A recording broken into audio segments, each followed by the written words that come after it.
عليكم ورحمة الله وبركاته. إن الحمد لله نحمده ونستعينه ونستغفره ونعوذ بالله من شرور أنفسنا ومن سيئات أعمالنا. من يهده الله فلا مضل له ومن يضلل فلا هادي له. أشهد أن لا إله إلا الله وحده لا شريك له وأشهد أن محمدا عبده ورسوله وبعد. Kita sampai ucapan Nabi Isa kepada Bani Israel. Beliau dan saudara-saudara beliau sampai ke Nabi Yusuf adalah Bani Israel. Otomatis mereka semua diutus khusus untuk Bani Israel. Ini berbeda dengan Nabi Muhammad SAW, rahmatan lil alamin. Artinya beliau diutus untuk orang Arab, Eropa, Bani Israel, Asia, sedunia, lil alamin. Adapun nabi-nabi selain beliau khusus untuk umat mereka masing-masing. Nabi Hud khusus untuk kaum Ad, Nabi Saleh khusus untuk kaum Samud, Nabi Nuh khusus untuk umatnya, dan nabi-nabi setelah Nabi Yusuf untuk Bani Israel. Ini satu di antara lima. Satu di antara lima apa? Keistimewaan Nabi Muhammad SAW yang tidak dimiliki oleh nabi-nabi selain beliau. Ada lima, salah satunya ini rahmatan lil alamin. Ya Bani Israel, ini ucapan Nabi Isa kepada umatnya, kaumnya. Wahai Bani Israel, beliau tidak ada urusan dengan selain Bani Israel. Aku diutus untuk Bani Israel, kata Nabi Isa. Malakum ta'tunani wa alaikum thiyabur ruhban. Kalian datang kepadaku dengan memakai pakaian rahib, pakaian ulama, pakaian ahli ibadah, pakaian ahli ilmu. Agama selain Islam ada pakaian-pakaian seperti itu sampai hari ini. Entah dari dulunya atau bid'ah, kita tidak tahu. Seandainya dari dulunya, ya tetap dimansuh oleh Islam. Mungkin juga tidak ada dari dulunya. Artinya Nabi Isa, Nabi Musa, Nabi Harun, Nabi Yahya, Nabi Zakaria tidak pernah mengajarkan pakaian khusus untuk ahli ibadah, ahli ilmu. Mereka bikin-bikin sendiri. Kalau begini berarti sama dengan kaum muslimin. Sama dengan kaum muslimin. Dari Rasulullah, para sahabat, para tabi'in, nggak ada satupun ayat, satupun hadis yang memerintahkan kalau sudah berilmu, kalau sudah hafal Al-Quran, kalau sudah hafal hadis, pakaiannya begini. Kalau hafal 500.000 hadis, pakaiannya begini. Tidak ada. Tidak ada. Nah, kaum muslimin bikin-bikin sendiri. Membikin bid'ah dengan adanya pakaian-pakaian khusus. Nah, Nabi Isa menyalahkan Bani Israel kalian datang kepadaku dengan memakai pakaian rahib, pakaian orang-orang ahli ibadah suci, tidak bernafsu dengan dunia, zuhud. Wa qulubukum qulubuz zi'ab ad-dawari, sementara hati kalian seperti hati serigala yang liar. Pakaiannya doang bagus, nunduk, alim, sholat, menjaga mata, menjaga tangannya, itu dohirnya. Sementara hati kalian seperti hati serigala yang liar. Tentu beliau tahu, diberitahu oleh Allah Rabbul Alamin. Ini yang tidak disukai oleh beliau dan tidak disukai oleh Nabi kita Muhammad SAW, dan tidak disukai oleh seluruh para nabi, para rasul, para malaikat, dan tidak disukai oleh Allah. Sekedar penampilan. Maka waktu itu kita bahas bagaimana Umar bin Khattab marah ketika disarankan oleh Abu Ubaidah bin Jarrah untuk mengganti pakaian, karena pakaian Umar waktu itu lusuh, ada beberapa tambalan, sepertinya tidak pantas. Orang nomor satu di seluruh dunia Islam kok pakaiannya seperti itu. Sementara yang menyambut beliau adalah para rahib, para ruhban, para batik, pembesar-pembesar Romawi. Mendengar ini marah, padahal sekedar usul. Artinya Umar tidak mau membesarkan dirinya dengan pakaian. Maka Umar mengingatkan sahabatnya ini, dulu kita miskin, dulu kita nggak ada apa-apanya, dulu kita nggak ada yang kenal, tempat kita nggak ada yang tahu, istilah kita mungkin nggak ada di peta gitu ya. Kita menjadi besar hari ini gara-gara apa? Gara-gara ketaatan kita kepada Allah dan Rasulnya. Nggak ada hubungannya dengan pakaian, nggak peduli beliau.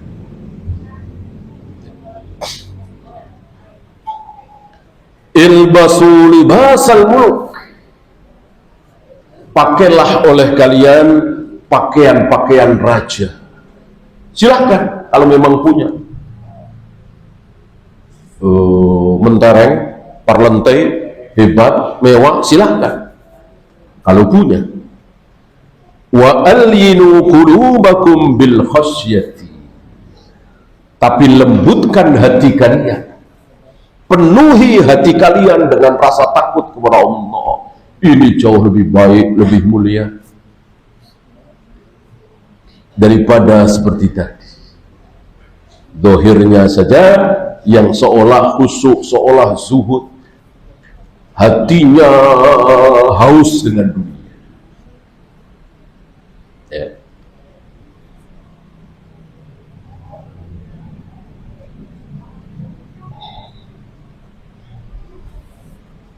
Antum bisa bandingkan seseorang yang penuh dengan kemiskinan.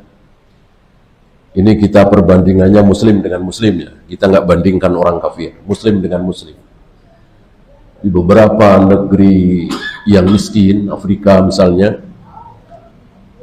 beberapa kaum muslimin yang penuh dengan kemiskinan ini, di tengah-tengah kemiskinannya mereka berjudi, mereka minum khamr, mereka sering meninggalkan sholat, mereka bahkan tergiur dengan harta yang sedikit, lalu berani berbuat dosa.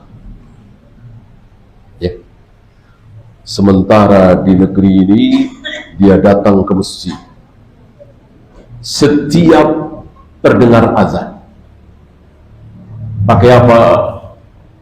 pakai mobil mewah, harga miliar, dengan pakaian yang bagus. Ya, tentu antum tahu lebih baik yang mana. Ya, maka sekali lagi, penampilan, kemiskinan itu tidak ditandai dengan zahir,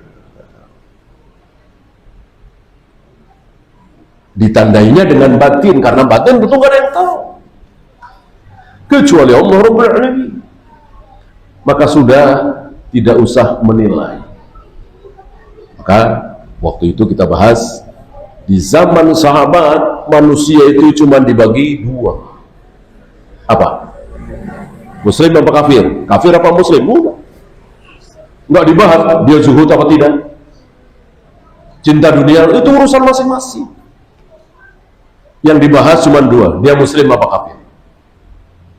Kalau muslim kita kasih salam, kalau kafir jangan. Kalau muslim kita sholati, kalau mati, kalau kafir jangan.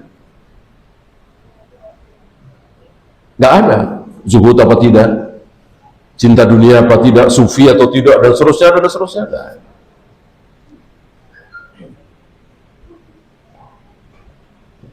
Tolib apa tidak? Ada. Tolibul ilm apa tidak? Ada. Istilah kita pelajar apa bukan? Ada. Ya. Walaupun di zaman sahabat. Apakah seluruh sahabat tolib? Enggak. Bahwa seluruh sahabat faham manhajnya enggak ada yang salah? Betul. Tapi semua tolib? Enggak. Antum tahu siapa Mugis? Antum tahu siapa Barirah? Sulit dikatakan beliau-beliau ini tolib. Ya. Beda dengan Ibnu Abbas, Ibnu Mas'ud, Abu Hurairah, Abdullah bin Amr bin As, yang betul-betul mengumpulkan, menghafalkan, menulis sabda-sabda Nabi. Betul-betul tolib. Sampai hari ini ada yang tolib, ada yang bukan. Ada yang pelajar, ada yang bukan. Adapun zuhud atau tidak nggak dibahas.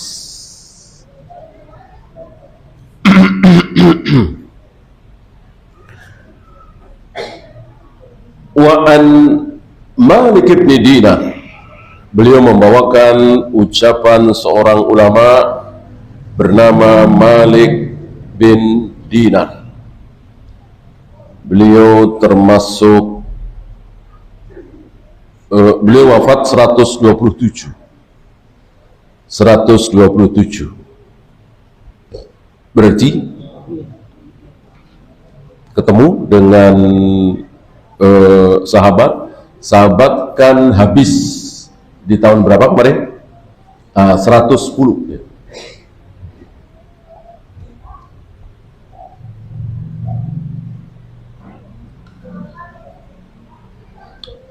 Berarti sebelum 110 ini ada sahabat, masih ada sahabat. Setelah 110 sudah tidak ada sahabat. Berdasarkan sabda Nabi alaihi salatu wassalam bahwa 100 tahun dari sekarang, apa? 100 tahun dari sekarang yang hidup di muka bumi hari ini sudah mati semua. Sudah tidak ada yang hidup lagi 100 tahun dari sekarang.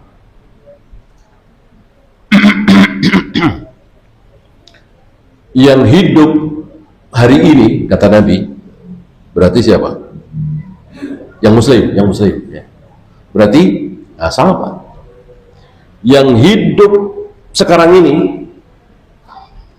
muslim, ya sekarang ini tentu bertemu dengan Nabi kan? Sahabat. Yang hidup sekarang ini 100 tahun lagi sudah mati semua, nggak ada yang hidup lagi. Dengan kata lain, yang hidup sekarang ini berarti sahabatku 100 tahun lagi habis, sudah tidak ada lagi yang hidup 100 tahun lagi. Padahal ketika Nabi bersabda ini tahun 10 Hijrah, beberapa bulan sebelum beliau wafat.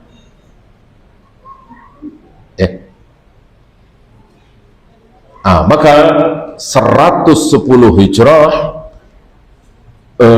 sudah tidak ada sahabat lagi. Sahabat adanya sebelum 110, 109, 108, terus 190. Ya, itu sahabat hidup bersama siapa? Nabi udah nggak ada. Nabi kan tahun 10 wafat. Ya, para sahabat hidup bersama siapa? Apa sahabat semua 100%? Ya nggak mungkin. Bersama? Bersama tabi'in.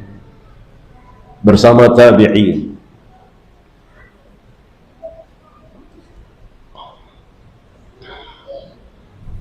Maka yang meninggal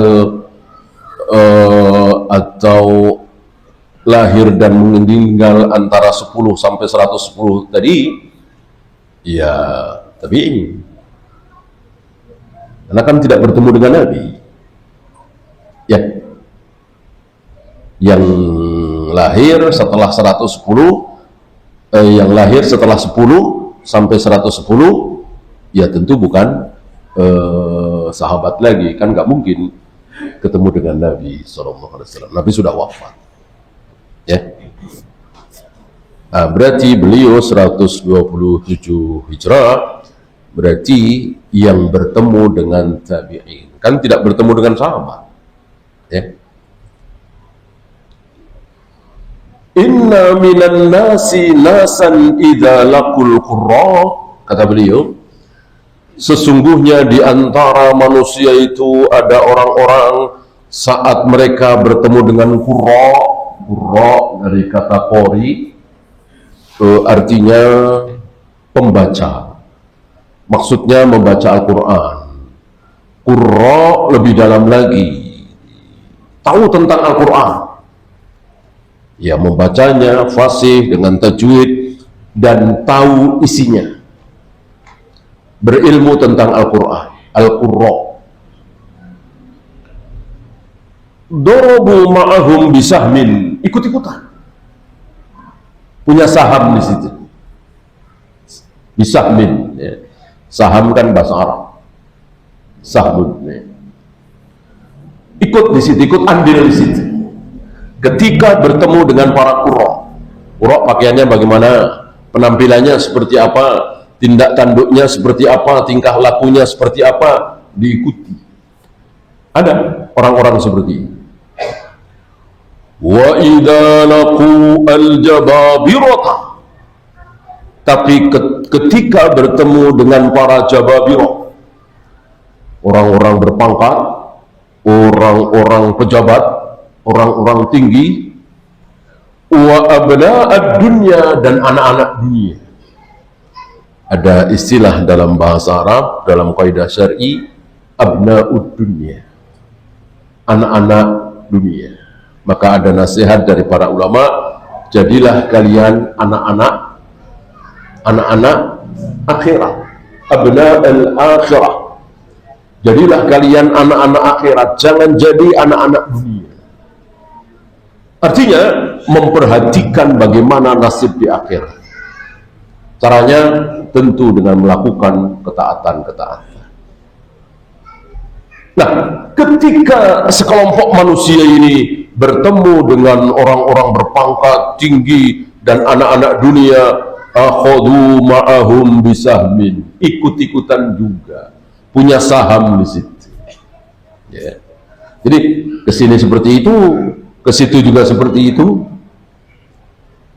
Apa istilah kita, bunglon, ya. Jadi kesini begini, ke situ begitu. Nah, ini terserah.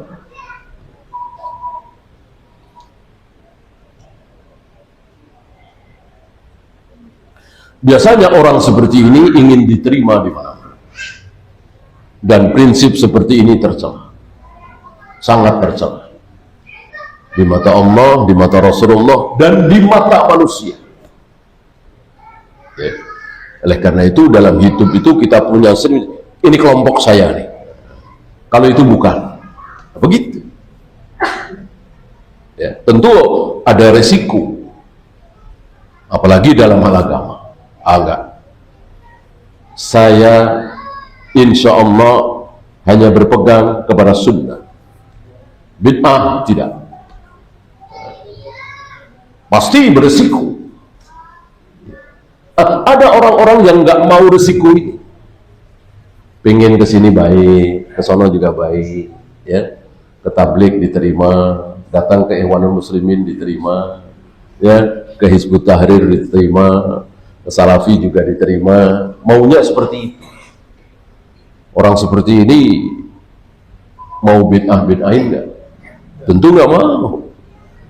Tentu nanti tidak akan dipakai lagi, tidak akan diundang lagi, tidak akan ditemani lagi. Salaf tidak seperti itu. Bid'ah-bid'ah, sunnah-sunnah, syirik-syirik, tauhid-tauhid. Terima terserah, nggak terima sudah. Punya prinsip. Ya. Bahkan prinsip itu dinyatakan oleh Nabi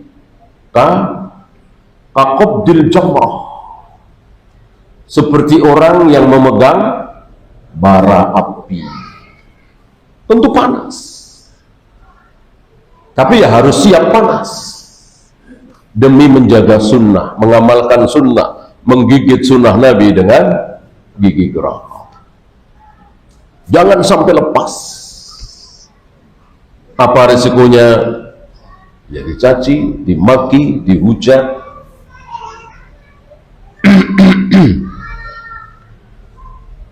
Fakunu min qurra'ir rahman. Maka beliau menasihati, jadilah kalian qurra'ar rahman. Qurra'ar rahman siapa? Allah. Jadi jangan kesana kemari. Maka Syekh Albani membagi, ada ulama'ud daulah, ada ulama'ul ummah, ada satu lagi ulama'ul millah. Yang pertama, ulama'ud daulah, ulama negara, ulama kerajaan, ulama penguasa. Itu semua yang dia tulis, semua yang dia ucapkan, itu membela penguasa. Mau benar, mau salah, mau sunnah, mau bid'ah, mau syirik, mau tauhid, dibela. Ini ulama uddaulah. Ada di kita? Ada. Kita lihat. Kadang-kadang kalau nggak dipakai, dijelek-jelekin gitu. Presidennya dideklarasi udah nggak dipakai lagi. Waktu masih jadi dekat dengan presiden misalnya, disanjung-sanjung presiden, dibela-bela. Ketika sudah nggak dipakai, ya sudah, dikritik, dijelek-jelekin. Ini ulama uddaulah. Jadi yang dia bela mati-matian adalah penguasa. Kalau salaf kan tidak. Salaf itu mengajarkan taat kepada penguasa. Jangan dicaci maki, jangan dihujat. Bukan membela kesalahannya. Kalau salah, katakan salah. Walaupun tidak harus teriak-teriak. Tapi jangan dibela. Nah, kalau ulama uddaulah ini dibela. Apapun yang terjadi, mau benar, mau salah, mau sunnah, mau bid'ah, dibela. Inilah ulama uddaulah. Sepanjang sejarah ada. Antum jangan mengira baru sekarang doang, enggak.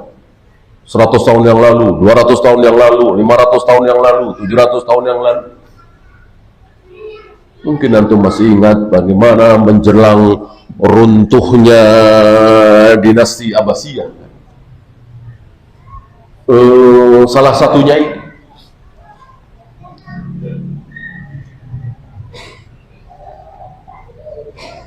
Ini sangat berbahaya. Ulama uddaulah di zaman sahabat tidak ada, di zaman tabi'in tidak ada, di zaman atba'ut tabi'in tidak ada. Yang sangat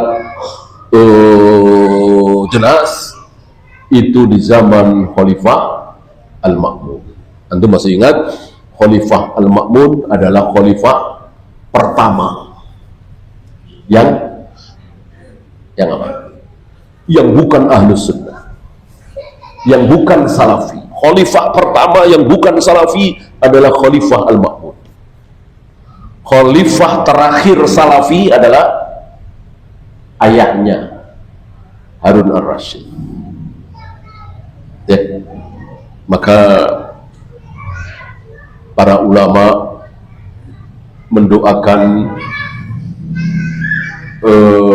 Qadhiyah dan beberapa ulama yang lain yang dalam majelis, dalam kesempatan itu selalu berdoa, ya Allah panjangkanlah umur Harun Ar-Rasyid, ya Allah panjangkanlah umur Harun Ar-Rasyid, ya Allah panjangkanlah umur Harun Ar-Rasyid. Ya. Waktu itu nggak ada yang tahu, mungkin beliau juga nggak tahu. Beliau digerakkan oleh Allah untuk memohon supaya umur Harun Ar-Rasyid itu panjang. Ya. Setelah beliau wafat, baru pada tahu. Ternyata musibah besar pertama kali terjadi di tengah-tengah kaum muslimin, yaitu tampilnya khalifah yang bukan Ahlus Sunnah, yang Mu'tazilah, putra beliau sendiri, Khalifah Al-Ma'mun, yang terkena syubhatnya Ibnu Abi Du'ad, seorang tokoh Ahlul Kalam Mu'tazilah, Aqlani. Baru di situ bermunculan ulama daulah. Apapun keadaan Khalifah Al-Ma'mun dibela, terutama mereka yang terkena syubhat, yang berseberangan dengan Imam Ahmad, Ali bin Madini, Yahya bin Ma'in, dan seterusnya. Yang kedua, ulama'ul ummah, ulama yang selalu membela umat, gitu ya. Jadi umat mayoritas itu dibela. Jadi kalau mayoritas di Indonesia itu bid'ah, ya dibela bid'ah itu. Kalau mayoritas umat di Indonesia itu sunnah, ya dibela sunnah. Pokoknya mayoritas dibela. Ini ulama'ul ummah, disanjung-sanjung umat itu.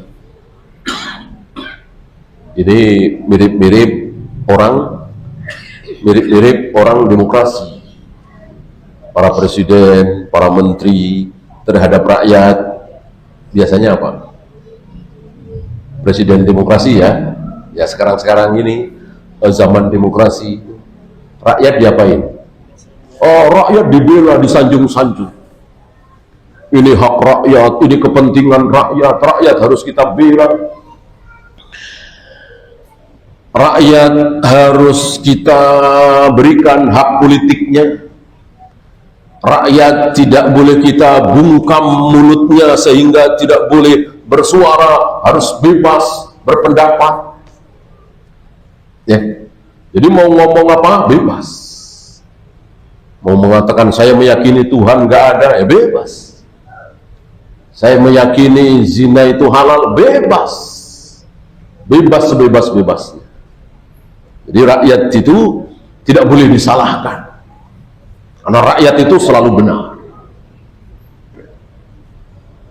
Begitu juga ulama'ul ummah, umat dibela, mau salah, mau benar, mau sunnah, mau bid'ah, umat dibela. Maka dalam ceramah-ceramah mereka tidak menyinggung kesalahan umat, udah dibiarkan saja. Yang mayoritas itu, mayoritas tahlilan ayo, mayoritas menudan ayo. Ini ulama'ul ummah. Nah, dua-duanya buruk. Yang tidak buruk cuma satu. Apa tadi? Ulama'ul millah. Apa millah? Agama Islam. Jadi yang dibela adalah agama Islam. Yang dibela oleh ulama jenis ketiga ini adalah Al-Quran dan Sunnah, kebenaran. Sunnah dibela, bid'ah dihancurkan. dengan teriak lantang, ini bid'ah, ini syirik. Ini baru ulamaul billah. Banyak tantangan, dicaci, dimaki, dihujat, sebagaimana ulama-ulama pendahulu kita. Bahkan tidak sedikit yang dipenjara, bahkan mati di penjara.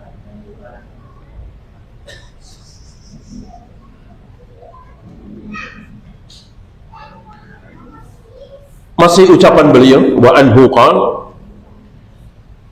innakum fi zamanin ashab, kalian sedang berada di masa yang sulit. Ini zaman beliau ya, apalagi hari ini. Hari ini semakin sulit.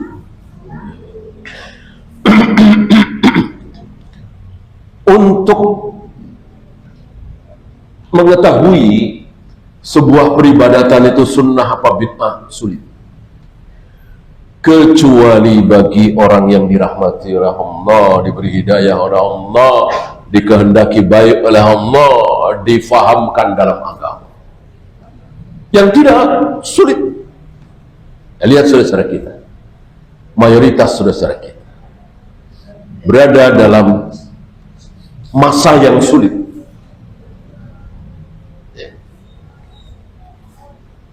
Oleh karena itu kalau kita sampaikan tahlilan bid'ah, kunut subuh bid'ah, usolli nawaitu bid'ah, salawat nariyah bid'ah, langsung terima mereka? Tidak. Sulit. Sangat sulit. Ini sangat berbeda dengan zaman Imam Malik. Cuman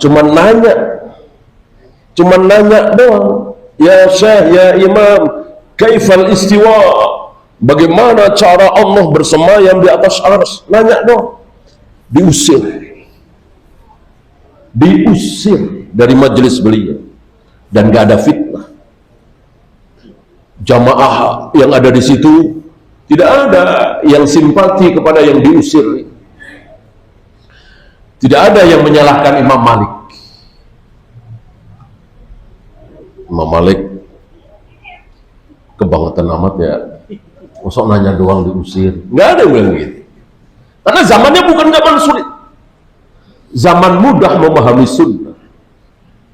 Semua yang hadir di situ, ribuan orang, yakin bahwa pertanyaan ini pertanyaan dosa, pertanyaan haram, pertanyaan bid'ah.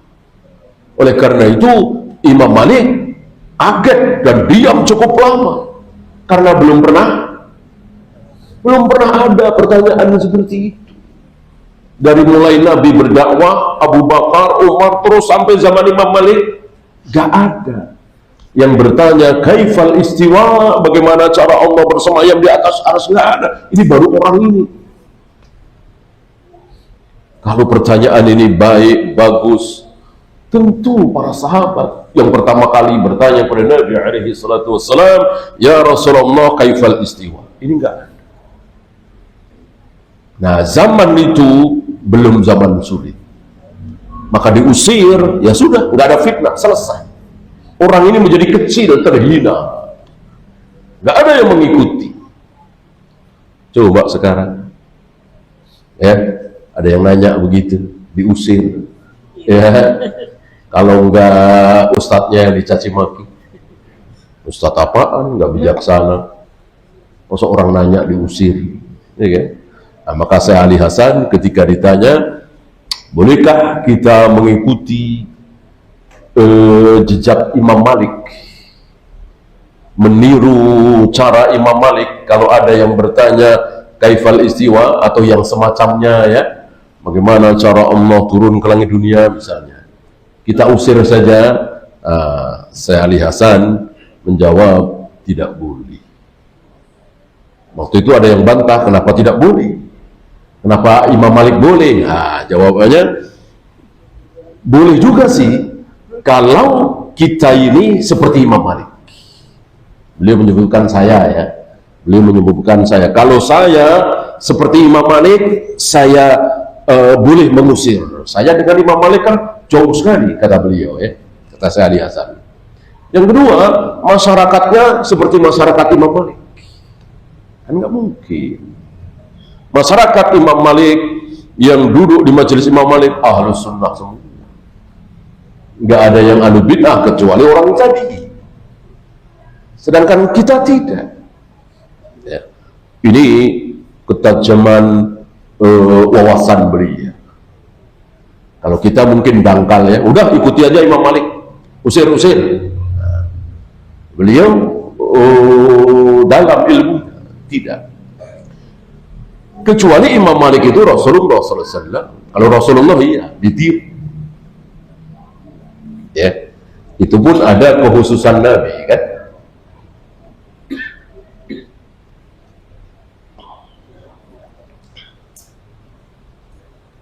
La yubsiru zamanakum illa al-basir.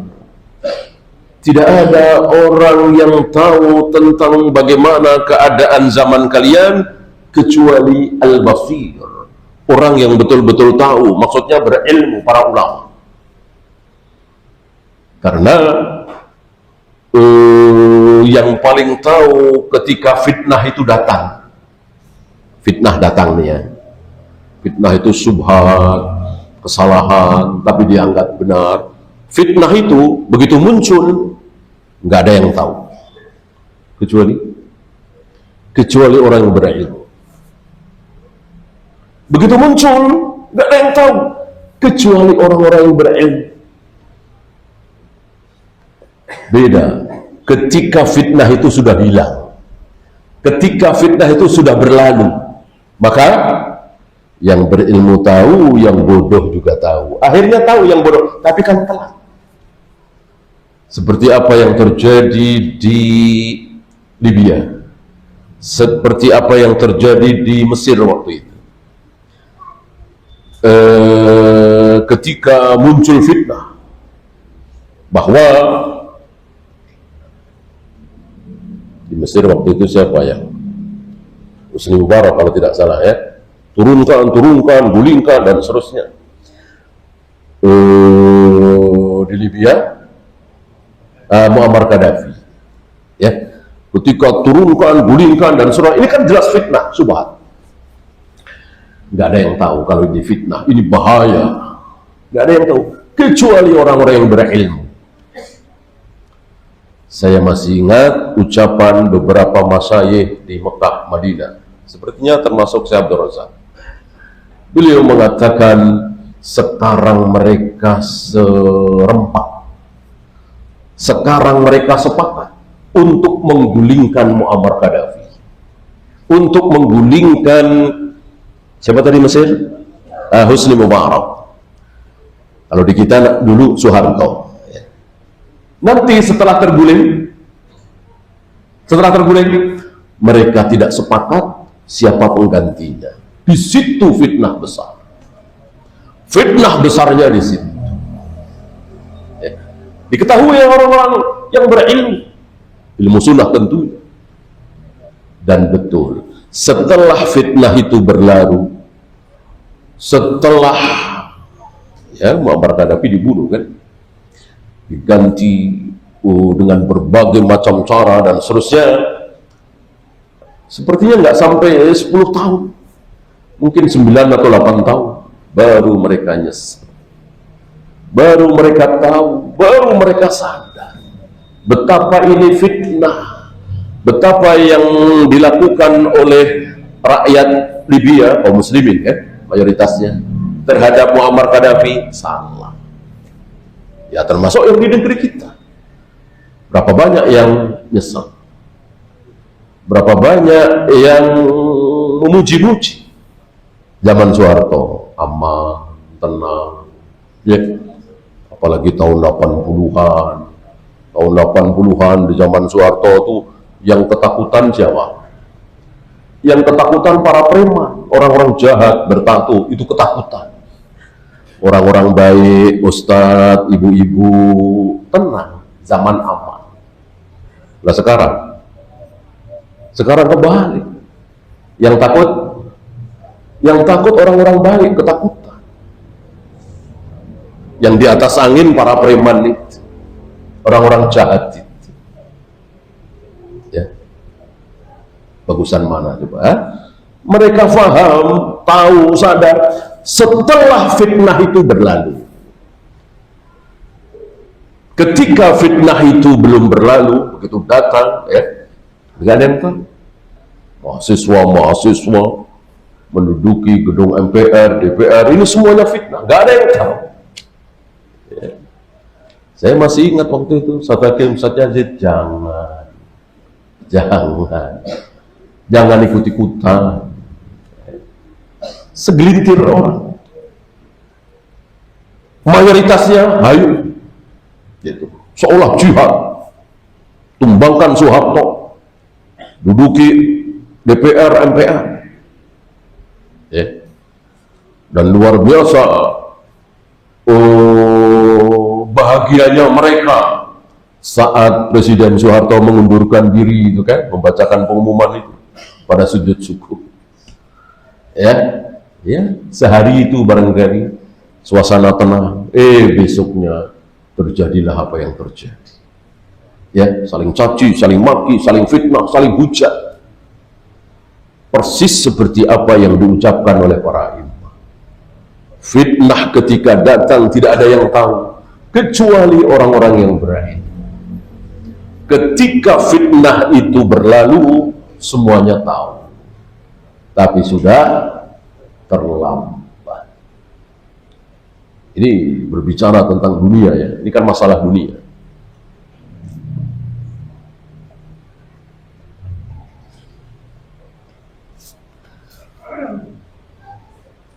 Innakum fi zamanin katsirun tafakhusuhum. Hari ini kalian hidup di zaman betapa banyak fahisah, banyak kekejian, banyak kemungkaran.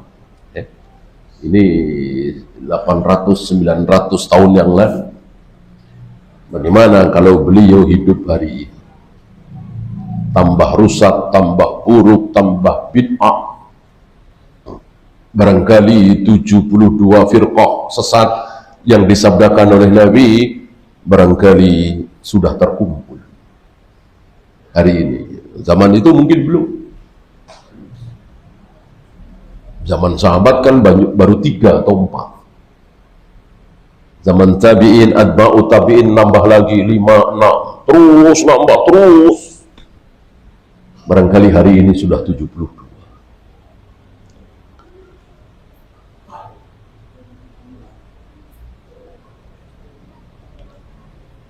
Qad intafakhat alsinatuhum fi afwahihim.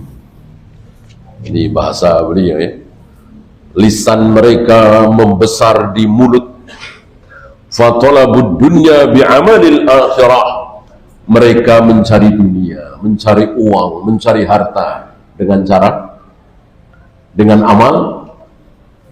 amal akhirat. Hari ini luar biasa. Yang dicari uang, yang dicari gaji, yang dicari harta dengan cara sholat, baca Al-Quran, ya, amalan-amalan akhirat.